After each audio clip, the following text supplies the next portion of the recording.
안녕하세요. 오늘은 여러분이 보내주신 자료들을 바탕으로 크라켄 거래소의 새 소식이죠. 미국 주식 토큰화 계획. 이걸 좀 깊이 파헤쳐 보겠습니다. 애플이나 테슬라 같은 주식들 있잖아요. 이거를 솔라나 블록체인 위에서 24시간 거래할 수 있게 된다니 여러분 투자 방식에도 뭔가 새로운 가능성이 열릴 것 같네요. 네, 맞습니다. 이 소식은 뭐랄까, 단순히 상품 하나가 더 생긴다는 의미? 그걸 넘어섭니다. 그러니까 전통 금융, 트레드파이라고 하죠. 그리고 탈중앙화 금융, 디파이. 이 둘이 실물 자산 토큰화, RWA라는 다리를 통해서 어떻게 만날 수 있는지 그걸 보여주는 상당히 중요한 신호탄 같아요.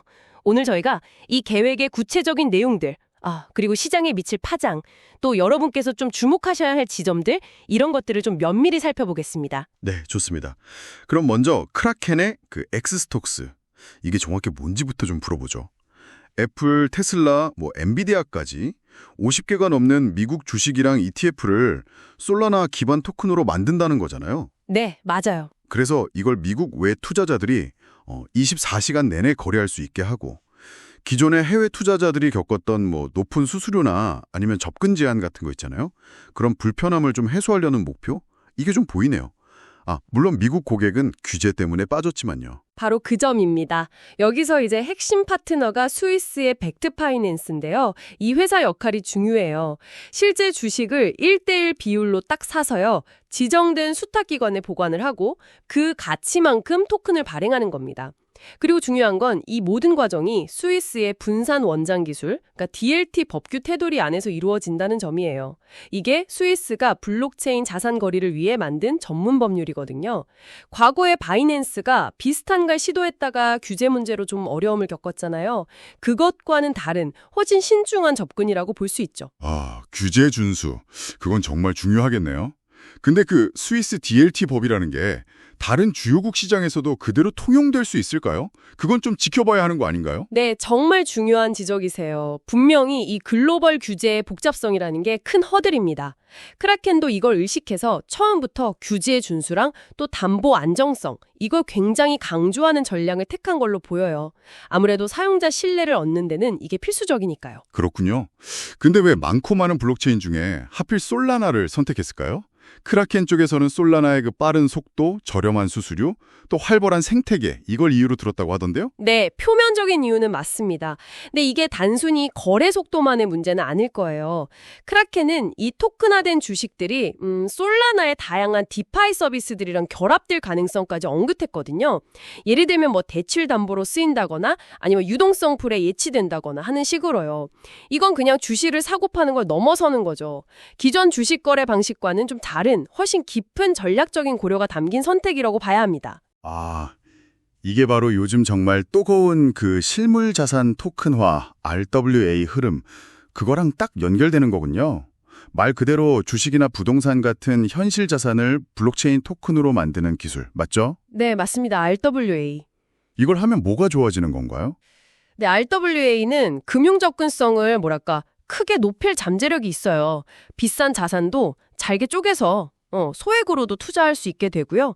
24시간 거래가 되니까 유동성도 풍부해지고 또 블록체인 기술 덕분에 투명성도 확보되고요. 근데 핵심은 제 생각엔 이거예요.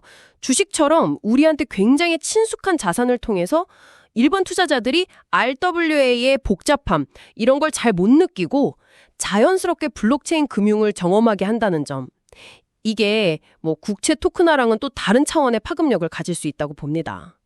이미 블랙록 같은 거대 기관들도 뛰어들면서 시장이 빠르게 크고 있잖아요. 와, 그럼 저 같은 투자자도 새벽 3시에 커피 마시면서 애플 주식 토큰을 살 수 있게 된다, 이런 거네요? 그렇죠. 이론상으로는요. 그럼 이게 암호화폐 시장 전체에는 어떤 영향을 줄까요?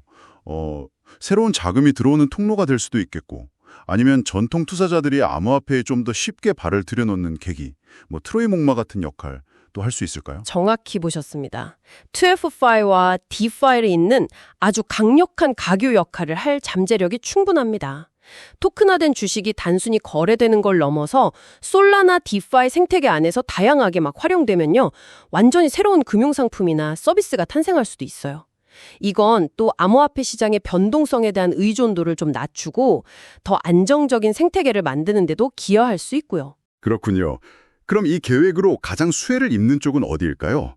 역시 이 엑스스톡스가 발행될 솔라나하고 그 생태계 전체가 가장 먼저 떠오르는데요. 네, 당연히 그렇죠. 솔라나는 네트워크 활동량 증가, 그리고 RWA 플랫폼으로서의 입지 강화, 이런 직접적인 혜택을 누릴 겁니다.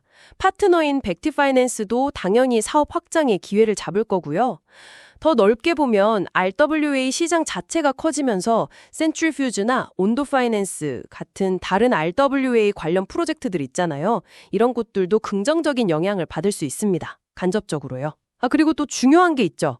정확한 가격 정보를 실시간으로 제공해야 하는 파이스 네트워크 같은 오라클 서비스, 그리고 이 토큰들을 활용할 솔라나 기반 디파이 프로토콜들, 거래에 쓰일 스테이블 코인 수요도 당연히 늘어날 수밖에 없고요. 하지만 역시 장밋빛 미래만 있는 건 아니겠죠. 가장 큰 국정거리는 아무래도 규제 문제 아닐까요? 아까 바이낸스 사례도 말씀하셨고요. 그리고 솔라나 성능이 인상적이긴 한데 과거에 네트워크 중단 사례들이 좀 있었잖아요. 24시간 돌아가야 하는 금융상품인데 이런 안정성 우려는 없을까요? 둘 다 정말 중요한 지적이십니다. 먼저 글로벌 규제 환경. 이건 여전히 불확실하고 단편적이라서 언제든 발목을 잡힐 수가 있어요. 이건 가장 큰 리스크죠. 그리고 솔라나 안정성 문제도 간과할 수 없습니다. 24시간 365일 끊임없이 돌아가야 하는 금융 인프라잖아요. 그만큼 기술적 안정성이 확실히 담보되어야 합니다. 여기에 더해서 실제 주식을 보관하는 벡트파이낸스라는 중앙기관에 만약 문제가 생기면 어떡하냐. 이런 거래 상대방 위험도 있고요. 또 실시간 가격 피드는 안정적으로 들어올 건지, 배당금 지급 같은 주주 권리는 온체인에서 어떻게 처리할 건지, 이런 기술적인 과제들, 해킹 위험도 무시 못하고요. 마지막으로 일반 투자자들이 암호화폐의 지갑 사용 같은 거에 익숙해져야 하는 그런 사용자 경험 문제까지. 넘어야 할 산이 정말 많습니다. 네, 정리해보면 크라켄의 이 미국 주식 토큰화 시도는 RWA 시대를 앞당기는 대담하고 굉장히 흥미로운 발걸음인 건 분명해요. 하지만 규제, 기술, 안정성이라는 여러 허들을 넘어야 하는 아주 도전적인 과제이기도 하고요. 여러분의 투자 관점에서는 이 새로운 자산이 열어줄 기회, 그리고 또 그 안에 숨어있는 위험, 이걸 균형 있게 따져보는 지혜가 필요해 보입니다. 그렇습니다. 이 시도가 성공한다면 규제를 잘 지키면서 투명하게 실물 자산을 토큰화하는 방식의 아주 좋은 선례가 될 수도 있겠죠. 마지막으로 여러분께 이런 질문을 한번 던져보고 싶습니다. 만약 크라켄의 엑스스톡스 같은 이런 토큰화된 자산들이요, 특정 거래소나 하나의 블록체인에만 갇혀 있는 게 아니라 여러 플랫폼에서 마치 레고 블록처럼 자유롭게 조합되고 활용될 수 있다면, 그렇게 된다면 과연 우리의 금융 시스템은 어떤 모습으로 진화하게 될까요? 이 가능성을 함께 상상해보는 것도 꽤 의미 있을 겁니다.